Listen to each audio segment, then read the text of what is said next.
encontramos aquí con el profesor Armando Alfaro, docente de la especialización de Gerencia Social. Mi nombre es Fernando Garzón, participante del diplomado en aulas virtuales.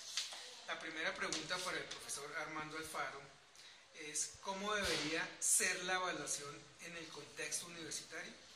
Gracias, Fernando. Y comentarles primero, yo dirijo la especialización en Gerencia Social, llevo más de 20 años trabajando en la universidad y ese mismo tiempo como docente. De las cosas más complejas y difíciles que hay es esa, precisamente, evaluar objetivamente. Entonces, digamos, por el mismo desarrollo que llevan los cursos y la misma dinámica que lleve, dependiendo del curso en que uno esté, la evaluación puede hacerse más certera o no. Entonces, por ejemplo, frente a las dificultades que hay cuando un estudiante en su primera entrega, en su primer corte, se raja, saca una mala nota porque la evaluación lo dio de esa manera, pero él se puede recuperar con el tiempo y al final de pronto demuestra que tiene la total comprensión o el desarrollo de la competencia que uno aspira. Entonces, infortunadamente, el sistema es tan rígido que no permite que uno pueda valorar el esfuerzo del estudiante al final del proceso. Entonces me explico, él al principio le fue mal, pero al final saca 5.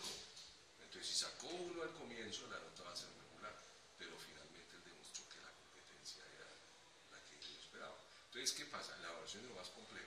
Entonces, por la experiencia que se debe tender a hacer en las universidades es a identificar efectivamente si existe, por un lado, la comprensión de parte del estudiante y segundo, si ha desarrollado las competencias mínimas, porque uno no alcanza al estudiante a mirar las competencias ya más en detalle. Entonces, lo que finalmente se debe hacer, supongo yo que lo más adecuado, es que uno tenga métodos de evaluación que permitan medir la comprensión del tema y finalmente el reto es que uno revise la competencia. Y casi siempre la competencia se mira más cuando eres protagonista, no que conteste de memoria, sino cuando eres protagonista. Entonces, en temas de aulas virtuales y todo eso es muy complejo, porque casi siempre la tendencia es a evaluar es memoria, que es válida también hasta un punto, ¿no? Entonces lo que no se evalúa es si él efectivamente logró comprender y finalmente si es competente para algo. Entonces casi siempre, por ejemplo, un método donde yo puedo conversar con él para medir su conocimiento y adicionalmente para identificar si es competente, por ejemplo, para hacer una exposición de una idea. Si la idea la tiene clara, entonces ahí se le puede evaluar. Es por ahí, listo. La otra pregunta es ¿cuáles son las prácticas evaluativas que menos le agradan en el contexto universitario?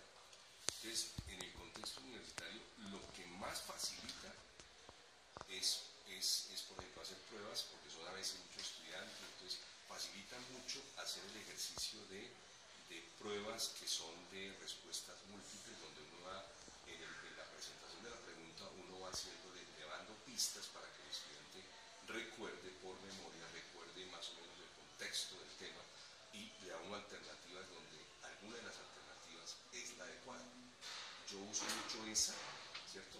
Esa, pero como digo, no necesariamente esa me da la competencia. En las otras formas de evaluación, que de pronto yo diría son las adecuadas, no hay el tiempo. Por ejemplo, si yo logro que él haga un ensayo al final del proceso, donde tenga que referenciar varios autores y coloque su postura, esa sería la ideal. Pero si es un grupo muy numeroso, es prácticamente imposible hacer una evaluación justa. ¿Sí? Entonces uno se ve también en ese dilema de... Entonces finalmente, a mí me puede gustar la del ensayo, pero no tengo tiempo para ponerme a detallar bien lo que él quería decir y que sea un ensayo bien evaluado. Entonces a veces no es que me disguste, esa sería la mejor, pero como no tengo tiempo, termino haciendo la de respuestas múltiples que de alguna forma me da alguna opción. Entonces eso es más o menos lo que yo estoy usando. Y en ese orden de ideas, ¿cuáles son las prácticas evaluativas que privilegia en su ejercicio docente? Las que quiero privilegiar son las que el mismo estudiante logra hacer un ejercicio de construcción de conocimiento de la materia y donde de pronto propone algo innovador o propone algo que uno, como te decía, uno puede percibir que entendió el conocimiento que de pronto se trabajó y adicionalmente desarrolló alguna competencia. Eso es lo que yo privilegiaría. Entonces lo ideal son una combinación de cosas. Cuando uno logra hacer al final del proceso un ensayo y el estudiante tiene un ensayo adecuado, uno lo puede evaluar bien, ¿cierto? Y segundo, él me puede mostrar vivencialmente que tiene el conocimiento, me parece que ahí eso es lo ideal. Lamentablemente, cuando uno trabaja ya en la práctica, se llena de muchos trabajos, entonces uno termina combinando. Uno dice, voy a hacer una prueba de memoria, le doy esas alternativas en respuesta múltiple, y eso me ayuda para que sea más o menos justo, pero un problema muy, muy fuerte, y se vuelve un problema de ética, pero también, si yo hablo de temas de educación virtual, ¿sí? Ahí es muy complejo garantizar la competencia, que la tenga. Entonces es un tema también de ética. Entonces uno, como docente, termina tratando de hacer un gran esfuerzo para que esas dos cosas se den, tanto el conocimiento como la competencia. Ah, bueno. Profesor Alfaro, muchas gracias. Gracias.